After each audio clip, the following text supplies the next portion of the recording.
Welcome, guys, to My Blue Heaven and the preview of our dramatic 3-point loss to the Collingwood Football Club at the MCG on Saturday evening. I have finally mustered enough energy, I suppose, to put something down. I think it's okay to feel somewhat lost, and definitely frustrated. I was really disappointed on Saturday night. I'm not going to lie. I wasn't angry as such. There were parts of the game I was angry throughout, but not necessarily at the finish. I think it's because I've grown to expect this from our football club and expect this from this group, which we have followed for a period of time now. And I know it's ever changing, but this core group we've followed for a considerable amount of time now, and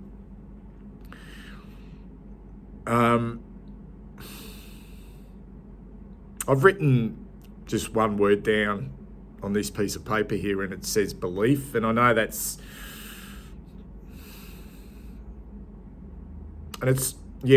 I've written belief, and there's no doubt I've become really conditioned to this. And the reason why I'm always cautious, even when we were red hot and travelling really well after that nice little patch, and then the golden run last year right up to a prelim final. And I think I'll always be this way until if we're holding that cup up. That's just the way it's going to be. But I think it's more than that with this group, and I suppose that does worry me somewhat. But I mean, how do we know there's a lack of belief with this team amongst themselves? That's almost impossible to answer, other than the snippets and the trends with this group. So you can come to any conclusion you want, and sure, there are problems with a lot of teams and challenges, from a game plan point of view and personnel. But the way I answer it is, it comes back to me and my lack of belief, and why. And the reason, I think, is my feelings are pretty much a reflection of this group and this club, and the team itself, and potentially the lack of real belief from most of the individuals in this club and their roles and their abilities as individuals, and that then raises its ugly head a lot of the time throughout the team. And it's become a trend, a real trend with this group, and it's a real worry, and it's a difficult game to really digest Saturday night, because we've sort of seen it before, and we're not the only club that goes through this, but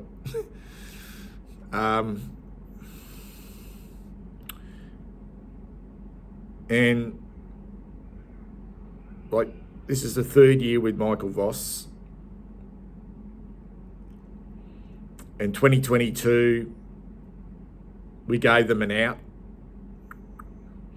First year in charge, we gave them an out. Just fell at the last hurdle.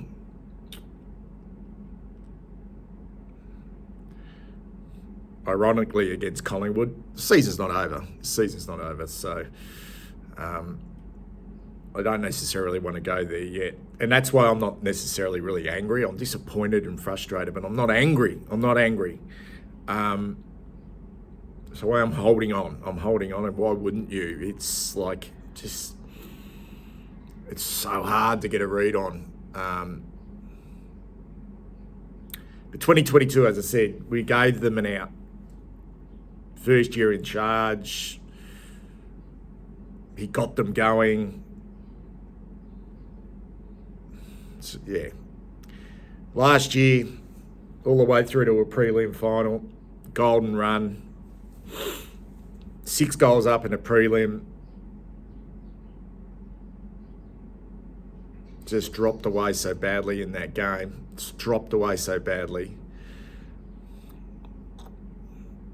But we gave them an out, tired, came to an end, we weren't ready, we'll learn.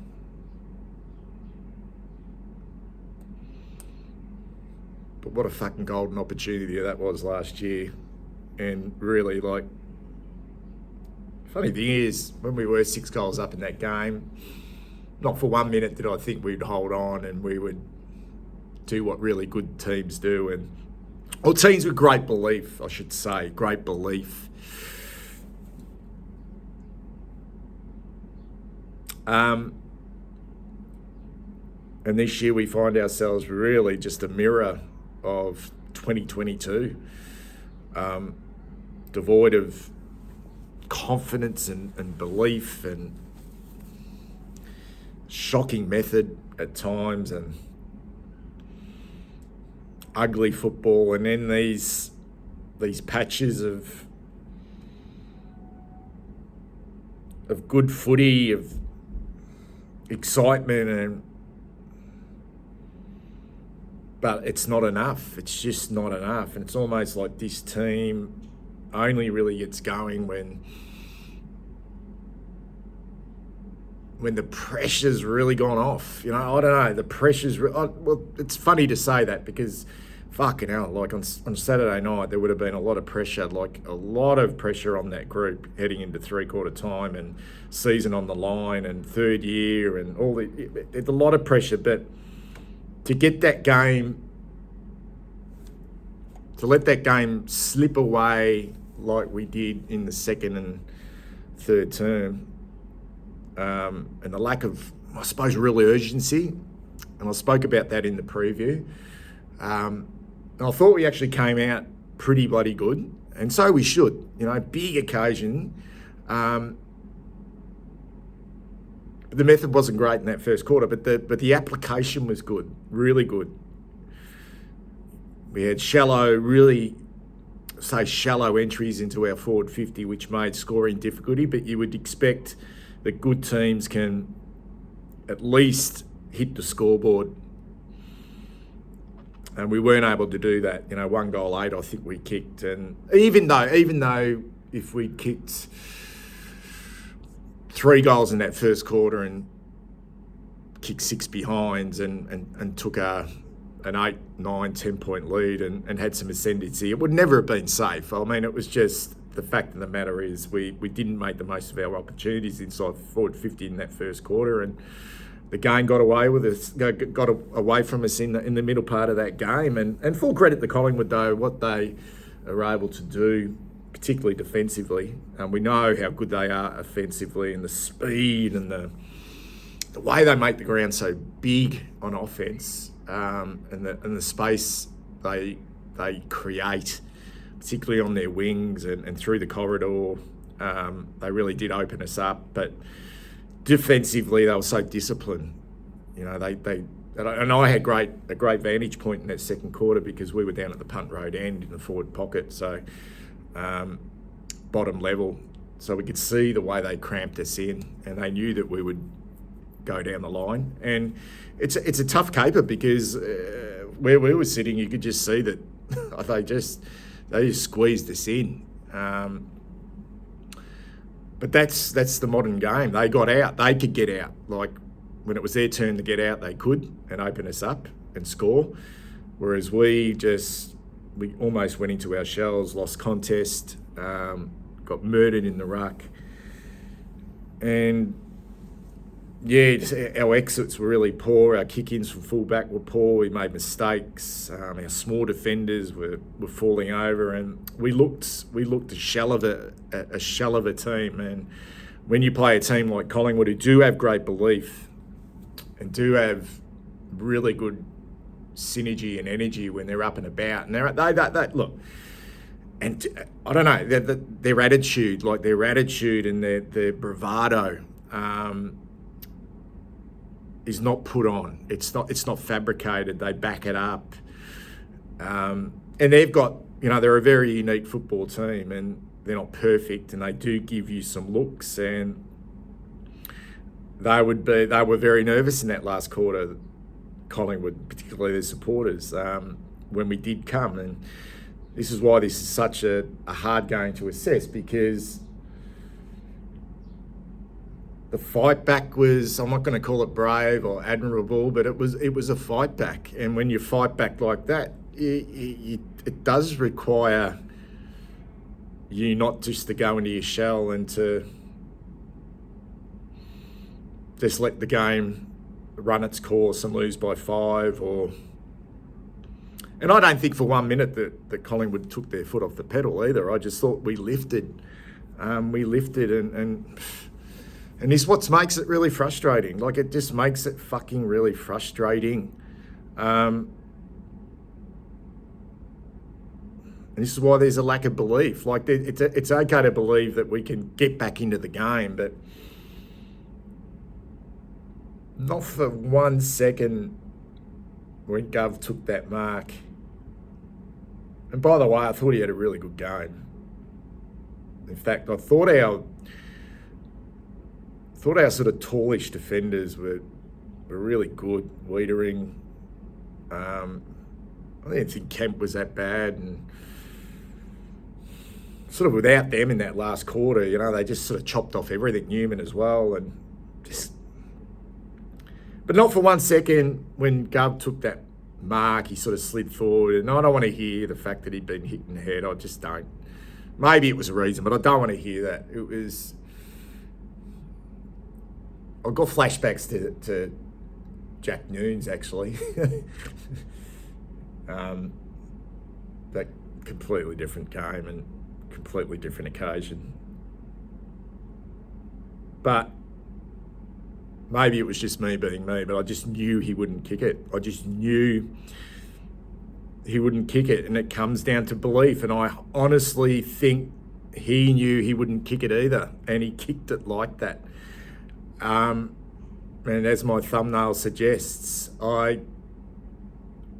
we just knew that if that was Collingwood and the ball was in the hands of Jamie Elliott or Will Hoskin-Elliott or fucking Mason Cox or Steele Sidebottom or Scotty Pendlebury or Nick Dacos, they would have nailed it from that position, because that's what they do. And it's that belief that we just don't have, and I don't know whether we could talk about the game plan. We can talk about that awful method in quarters 2 and 3, and surely that, you just keep asking the question about the coaches, but this lack of belief, this real lack of belief in this group, but then you go back and look at that final last year against Melbourne, and there have been examples where we thought it may have started to change, but we just find ourselves almost back in the same position where we started with this group, and the questions will continue to be asked and not necessarily be answered. The answers are, we keep getting, we have a questionable game plan, which is at times very easy to score against. We get opened up. We can't move the ball. We still lack the synergy going inside forward 50.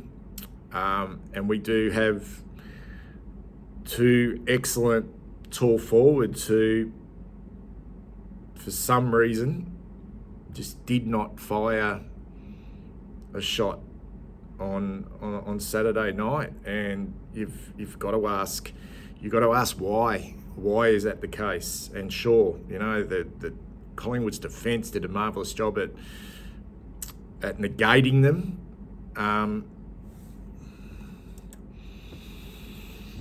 There has to be more. Has to be more to it.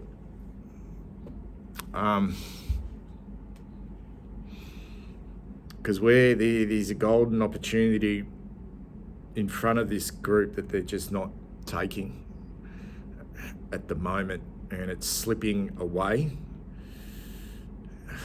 It's slipping away, and it does hurt. It does hurt. Like, it does hurt to see it. And I look, there's a part of me wants to really fucking kick them up the arse and berate them, but there's a part of me that big part of me that just going to continue to support them and follow them. And I've just got this, feeling that we'll beat Hawthorn on Sunday. I think it's Sunday. And we found something in that last quarter that, because they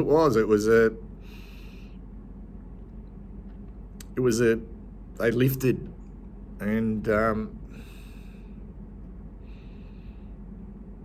this is why it's a hard one, guys. It's a hard one to really go to. I don't know. It's just a hard one to get your head around, because they didn't take it away from us in the end. Like, they didn't. It wasn't Collingwood like in the previous games against them, where the Elliott goal back in 2022 and the game earlier on this season when Dacos kicked that goal from a stoppage. They didn't take it away from us after we were in front. This time we were coming after them, and so it's not like they can go away and we'd say we've done it to you again. Almost like we did it to ourselves. Like, this time we did it to ourselves. Like, it was our turn to grow that belief and be that team. And so that's where I'm at.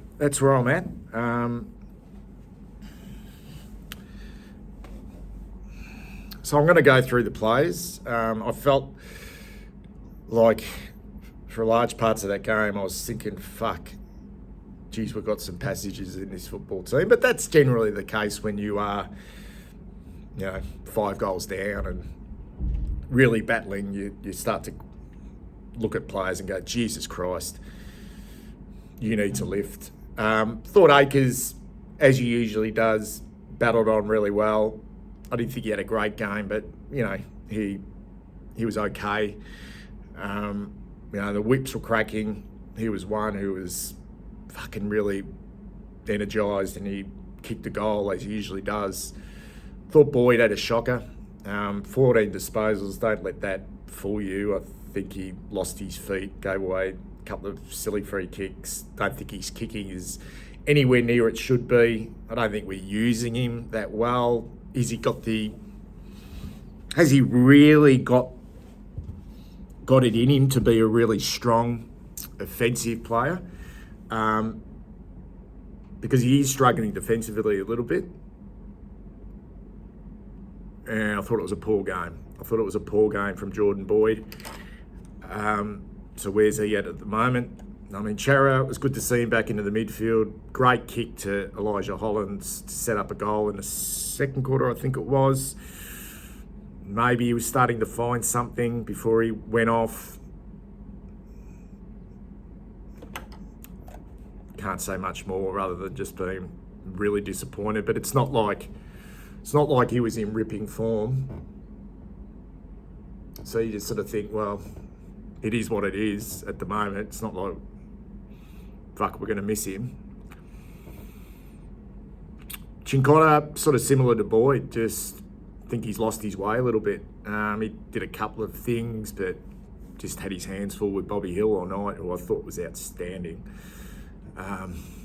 What would you do to have Bobby Hill, just his spring and his bounce and his pace and his ability to get out the back? And yeah, sure, he might cheat, as a lot of small forwards do at times, and a bit cheeky, but he just was, I thought, too good for Alex Cincotta, who, yeah, that job of his now, or whatever it is we're not getting a lot of run, a lot of carry from those guys. If your job is to lock down, then that's your role. And I thought Hill was outstanding. Cottrell, just remember saying to my son halfway through that third quarter, where the fuck's Cottrell gone? Is he injured? Haven't seen him. And sure enough, he was off. So very, very hard to assess his game. Cripper was just Cripper. Thought he was great early. He was in everything and in everything late. Not going to... Thought he was great. Thought he was just excellent, as he generally is. Sure, we're not the quickest team through the midfield, and I actually didn't think our mids were that bad, other than Pitnet. I thought our mids, I'll get to them shortly, they battled away and gave us plenty of inside 50s, and plenty of opportunities. I think the method going inside 450 is still a problem, compared to what Collingwood are able to do. But that's just us, and I lack a skill at times. I mean, Charlie, well down. He was slaughtered. It sort of kind of reminded me of the way he played in the finals last year. Just, I heard he hurt his ankle late in the game, but yeah, he just couldn't get into it. Just couldn't. Who else we got here? Fogarty, he's kicked 2, 3 tackles, hit the scoreboard. That goal where he smothered it was great. It was okay, like 2 goals from his small forward. Yeah, he was serviceable on the night. Thought Hewitt's job on Nick Dacos was good. I thought he did a really good job on him. I mean, Dacos had his moments like he generally does. He's a cheeky little bastard.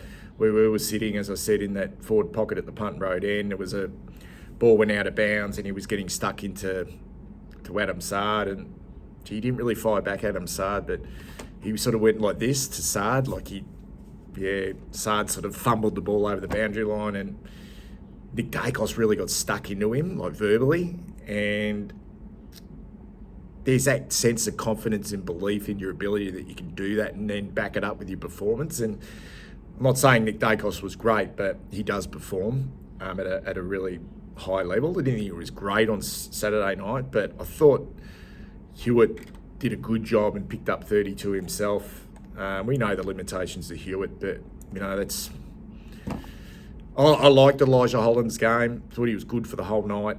There was a part there in the second, third quarter when I think he missed the goal or he skewed the ball or something, and I said, we're going to turn this super, super talented youngster that we've got from another club into a Carlton player, like a dour sort of like mistake maker, but thought he was just good all night. I sort of like him. In fact, I like the both. I know Ollie, second-year player, and I was surprised at his stats, 12 disposals. He's had 5 tackles. Maybe he just was quite early and didn't do a lot, but he was, I don't know, he felt like he was in everything late. And there's something about these Hollands boys that I really like. I think they've got something in them. I just don't want our club to strip it away too much. I don't know, like I'm probably not making sense there, but Elijah was good. Ollie did some nice things, including a great goal late, but only 12 touches. Kemp, as I said, he took a couple of nice marks, but made a few mistakes like he usually does. But I didn't think it was but he had Hoskin Elliott, didn't he? And Hoskin Elliott was fucking good. But he's a tough matchup, Hoskin Elliott, and he makes the most of his opportunities. So with Marchbank concussion, I think now we're going to rely on Brody Kemp to really come of age over the next couple of weeks. Kennedy really gave us a lift when he came on, and what we lost with Chera, or what we thought we might have lost with Chera, we didn't necessarily, because I thought Kennedy was one of the big reasons why we got into that game in that last quarter. He sort of felt like he was in everything, and the ripped shorts, I said to my mum, I said, fuck, can't they just change his shorts? It was almost like it was weighing him down. But yeah, I mean, starting as a sub is bizarre, but it is what it is. I heard a lot of people critical of Jack Martin's game, but he's kicked too, and without him down there with those talls not firing, yeah, I mean, he played his role, and I thought he was really unlucky not to win more free kicks than he got. There was a couple of times there he was taken out, tunnelled, legs taken away, but he kept going. First game back, he looked absolutely gassed. So, yeah, that was an interesting game by Jack Martin. Sorry, someone was just going to come in there. Mitch McGovern, already spoken about him. Thought he was terrific for most of the night, I think. Motlop got in and around the midfield at times.